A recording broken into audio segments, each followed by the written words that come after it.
Glad this thing is lit. This isn't really the type of place I'd prefer to be at this time of night. Don't worry, Miles. I've got your back. But pretty much every business in this part of town has.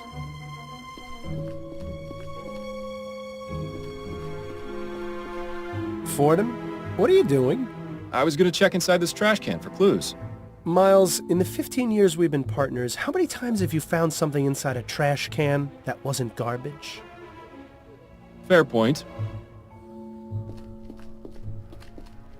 Come on, Bill.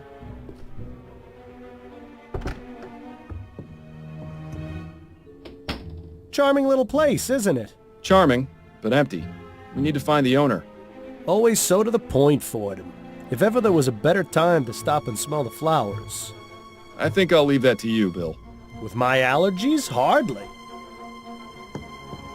Not too many left. Seems business isn't so bad around here. Well, you know what they say. There are only 3 certainties in life. Death, taxes, and people taking advantage of sales. The staircase isn't very well lit. I'll go first. That way you can catch me if I fall. We should probably ask for permission before heading up there.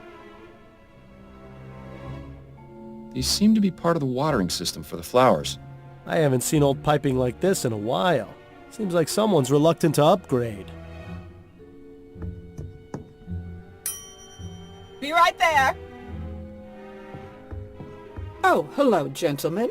I must say you caught me by surprise. I was preparing to close soon. May I help you find anything? The flowers in the center display are half-price this week, and I have a special on chrysanthemums today. Or perhaps a custom bouquet for the special ladies in your lives? I have no need myself, but maybe Adelaide would appreciate a little something. Eh, Miles? Those peonies in the corner look nice. I'm afraid we're not here as customers tonight, ma'am. We'd like to have a word with the proprietor. Is he in? I see. I'm Cecilia Handbrook, and this is my shop. What can I do for you, gentlemen? I'm Detective Miles Fordham, and this is my partner, William Legere. We received a report of a burglary at your store. A report? From whom? I never contacted the police before, and I didn't this time, either. It was made anonymously, but are you saying this isn't the first time it's happened? Correct. It's happened 3 times.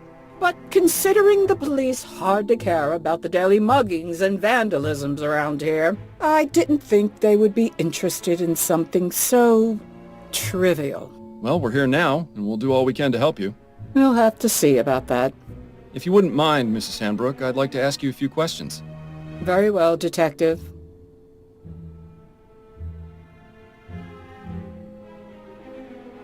Could you give me the details concerning the burglaries?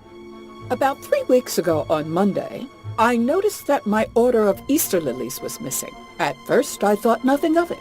Sometimes certain types of flowers are unavailable or arrive in poor condition. These things happen.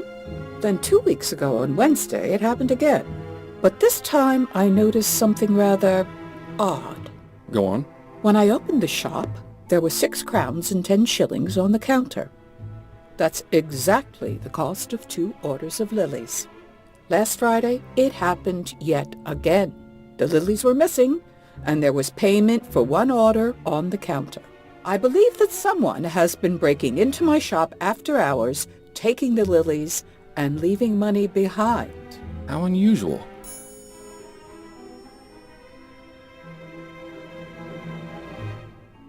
Have you noticed any suspicious characters lurking around?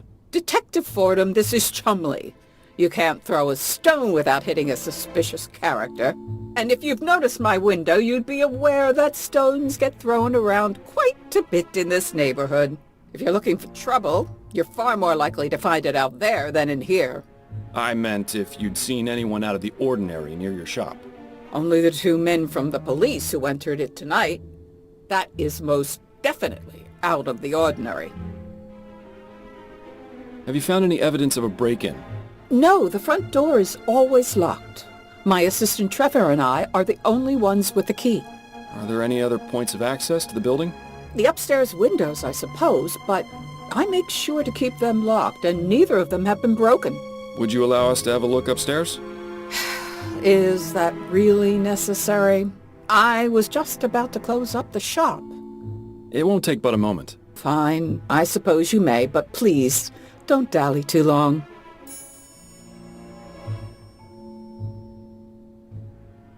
So this burglar has been paying for the stolen goods? That would appear to be the case, yes. I really don't think this could even be considered a crime. That's one of the reasons I didn't bother reporting it to the police. And the other reasons?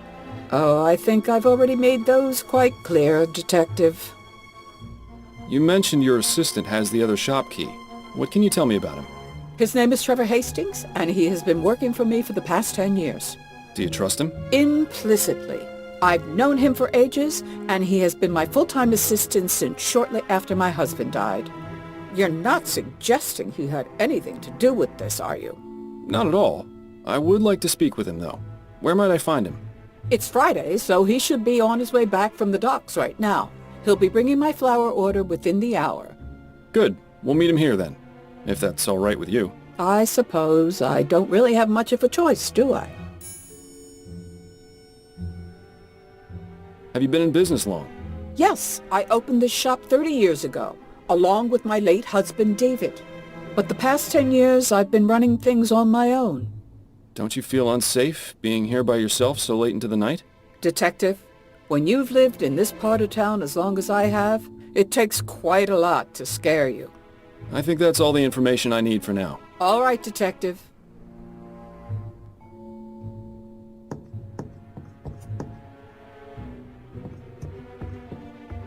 Interesting choice of decor in here.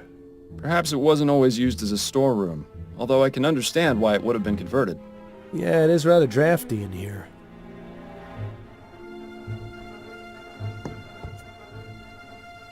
This provides a means of escape from the top floor, or access to this window from the ground. Interesting. There's a gap between the window and the frame here. No wonder it's so drafty in this room.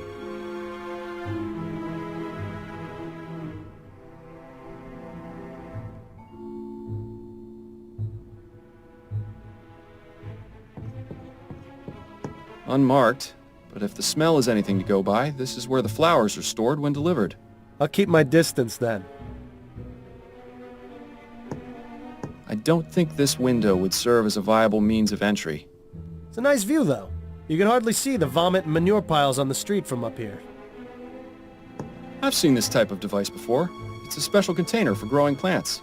Specific temperature and water conditions can be adjusted. Seems to be empty right now, though. And judging by the dust, it hasn't been used in a long time, if ever. It seems Mrs. Handbrook isn't too fond of steam tech, or just doesn't understand it. Seems to be the broken pot storage area. Why not just throw them away, I wonder? It's likely they're going to be repaired. I noticed some faint cracks in some of the pots downstairs.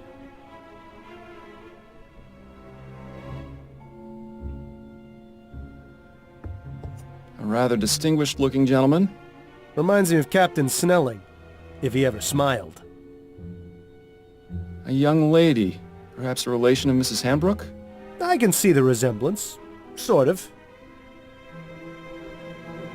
A pastoral landscape.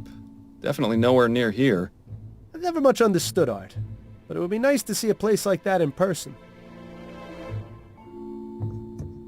I would imagine that keeping a consistent temperature in here is important for the flowers. When do you suppose this contraption was last serviced? Hard to say. Definitely not recently, if the dust buildup is any indication. Bill? What's going on, Miles? I've heard of honor among thieves, but have you ever known a thief to pay for stolen goods? Perhaps conducting normal business is just too boring for him. Do you think he might be doing it for the thrill? There could be any number of reasons.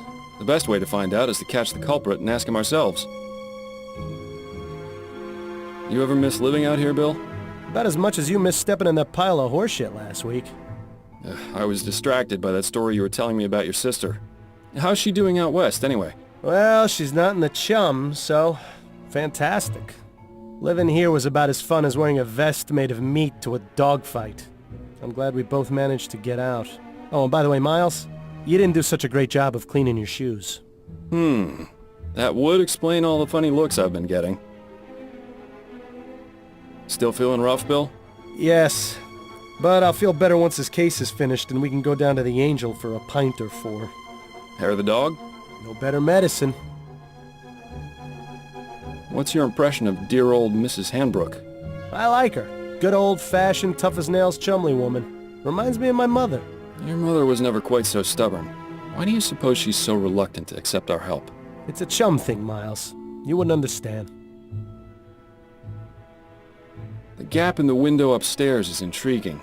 Do you think it might be the point of entry? Indeed. I just need to find something long and thin to confirm my theory. I think you were born with something like that, Miles. You're disgusting, Bill. I know. That's why I always do the dirty work. Let's get back to it. All right.